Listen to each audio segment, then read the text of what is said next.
semuanya, kembali lagi di channel Alivia.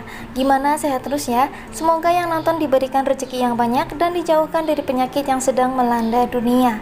Seperti biasa, aku mau melanjutin cerita drama Mouse episode 6. Buat teman-teman yang belum sempat nonton drama Mouse dari awal, bisa lihat di channel aku ya. Oke teman-teman, kita bahas akhir dari episode 5 dulu ya, dimana pada saat Muji tiba di gereja, dia mendapati Muwon tergantung. Sementara itu tulisan berlumuran darah di dinding gereja yang bertuliskan "Aku adalah Tuhan".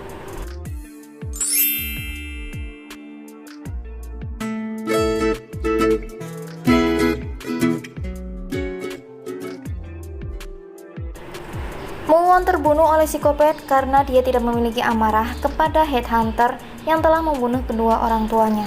Shin berubah ke Jae-hoon yang mengatakan tugas Tuhan sekarang menjadi miliknya. Dia akan menghakimi orang-orang yang mengikuti perintahnya untuk menghindari 7 dosa besar. Bongyi yang menyaksikan siaran dan melihat lokasi Muwon di gereja, mengambil pisau di rumah lalu pergi menggunakan taksi menuju gereja. Sesampainya di gereja, Bongyi sangat kaget melihat Muwon sudah tergantung. Psikopat yang berada di belakang Bongyi langsung menyerang. Namun meskipun Bongyi bisa bela diri, dia tidak mampu mengalahkannya. Bongyi bahkan kesulitan melihat saat psikopat menyemprotkan lilin ke mata Bongyi. Bongyi terus diserang oleh psikopat yang hampir membunuhnya. Beruntungnya polisi sudah sampai ke TKP sehingga membuat psikopat itu melarikan diri. Detektif Muji yang datang ke lokasi pembunuhan, dia langsung histeris melihat kakaknya tergantung. Lanjut, Bongyi masih dirawat di rumah sakit. Barem dan Dongku sedang menjaganya. Tiba-tiba detektif Kang datang kepada Bongyi menanyakan wajah pembunuhnya. Namun Bongyi tidak dapat menjelaskan karena kondisi gereja Gudong yang terlalu gelap. Bongyi menjelaskan bahwa awalnya dia akan ke Yeryedong. Namun melihat foto neneknya, dia melihat bahwa gereja siaran Muwon itu berada di Gudong. Bongyi mengatakan kalau psikopat itu tidak kidal. Setelah detektif Kang pergi, Yohan memandang ke arah kamar Bongyi. Di belakangnya Ji-eun yang ingin menemui Yohan. Lalu dia penasaran apa yang dilihat Yohan. Lalu dia pun kaget dan mual-mual ketika melihat Barem. Dia teringat ketika ingin membunuh Jae-hoon. Muji yang masih berkabung dan syok terlihat dia hanya tiduran dan meminum alkohol. Dia tidak makan sama sekali, meskipun Barem dan Dongku membawakan makanan. Barem kembali mencoba ke rumah Muji dan membawakan capcay buatan Muwon. Muwon sempat membuatkan capcay ketika Muji dan lain-lain membahas standar pembunuhan korbannya di rumah Barem.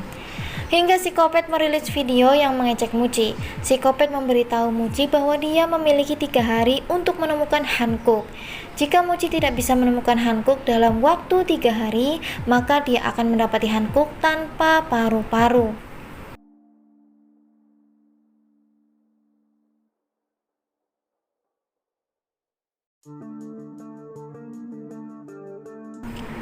Setelah makan capcay buatan Muwon, dia berusaha tegar dan menyelidiki pembunuhan lagi. Ketika melihat foto yang terbakar yang ditemukan di tangan nenek Bongyi, Muji penasaran, sehingga dia pun menelusuri bukti tas ransel milik nenek Bongyi. Dia melihat bukti yogurt di ransel nenek Bongyi. Dan sampailah Muji ke tempat di mana nenek Bongyi mengambil yogurt, yaitu kios jasa pembantu. Muji lalu meminta untuk mengecek panggilan telepon di tempat jasa pembantu dan mendapati panggilan nenek Bongyi berasal dari Ji-eun, orang yang meminta jasa untuk membersihkan rumah Sung Yohan. Sampailah Muji ke rumah Ji-eun. Ketika Ji-eun bertingkah mencurigakan saat ditanyai Muji, Muji menyadari bahwa Ji-eun adalah istri dari headhunter. Dia pun mengecek data penduduk dan mendapati bahwa putranya adalah Sung Yohan. Dia mengubah nama menjadi Sung Jin-ah.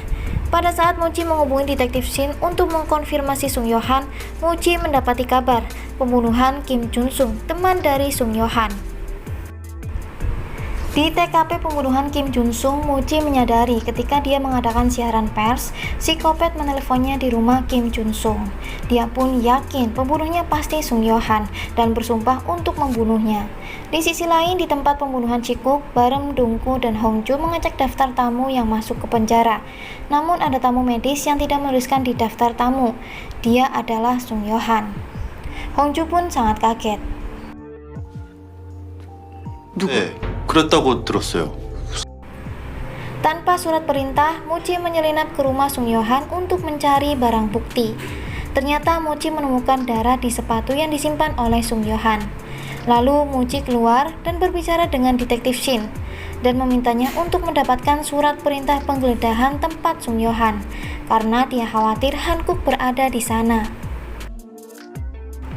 Sementara Hongju masuk ke rumah Sung Yo-han dan mencari bukti di tempat sampah. Dia mendapati perangkat penyadap. Dan di bawah meja dia menemukan plester karakter milik nenek Bongyi yang jatuh saat membersihkan rumah Sung Yo-han. Ketika Sung Yo-han melihat Hongju langsung memeluk Yo-han karena dia akan menyembunyikan plester karakter di lengan bajunya. Mochi dari kejauhan melihat yang dipeluk Hongju adalah Sung Yo-han. Sementara Sung Yo-han mengambil berkas yang bertuliskan Institut Riset Genetik di atas meja dan menyembunyikannya di laci. Hongju meninggalkan rumah Sung Yo-han ketika mendapati telepon dari Mochi tentang surat perintah penggeledahan psikopat agar Hongju mendapatkan berita eksklusif. Setelah Hongju meninggalkan rumah, Sung Yo-han mengambil koper dan meletakkan di kursi sebelahnya. Dalam perjalanan, mobil Sung Yo-han ditabrak oleh seorang wanita. Segera polisi datang untuk memeriksa mobil. Polisi meminta Sung Yo-han membuka koper tersebut, namun isinya adalah pakaian. Dan di bagasi mobil Sung Yo-han pun tidak terdapat hal yang mencurigakan. Mochi mendapat kabar bahwa darah yang berada di sepatu Sung Yo-han bukan darah Dr. Daniel Lee, sehingga detektif Shin tidak bisa mendapatkan surat penggeledahan. Mochi lalu mengatur strategi supaya Yo-han keluar rumah dan wanita itu adalah pacar detektif Shin yang berpura-pura menabrak mobil Sung Yo-han. Sung Yo-han pergi, Shin membuntutinya, namun dia kehilangan jejak. Di sana, Sung Yo-han membakar foto-foto yang berada di rumah dan dokumen tes DNA.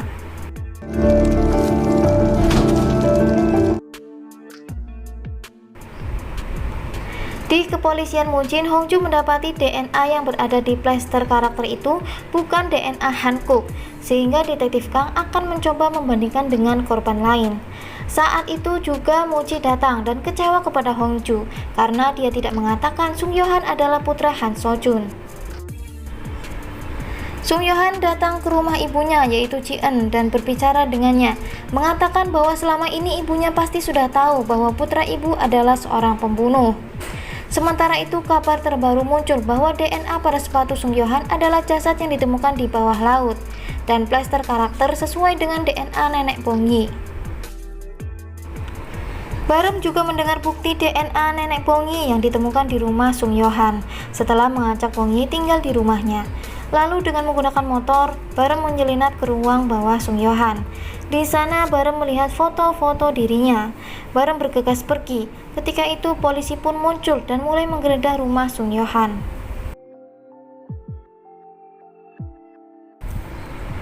Di rumah Barem, Bongyi menyadari kehadiran bayangan sesosok pria. Dia adalah Sung Yo-han. Bongyi pun menelpon Mochi kalau Sung Yo-han berada di rumah Barem. Bongyi bersembunyi, tiba-tiba Barem muncul dan menyuruhnya pergi. Dia pun berjanji akan menangkap psikopat itu sendiri. Di jalan, Bongyi bertemu Mochi yang muncul dengan taksi. Sementara itu, Barem dan Yo-han berada di atap rumah Barem. Yo-han terlihat memukul Barem sehingga jatuh ke lantai dengan berlumuran darah di kepala. Sementara itu, Mochi mencoba menembak Sung Yo-han dan akhirnya pun kena di dada Sung Yo-han sehingga keduanya berlumuran darah. Lalu mereka dibawa ke penanganan gawat darurat rumah sakit. Scene beralih ketika di rumah sakit. Barem sudah terbangun dari komanya dan menemukan burung di kandangnya. Barem mematahkan leher burung itu, kemudian melemparkannya keluar jendela, dan episode 6 pun berakhir.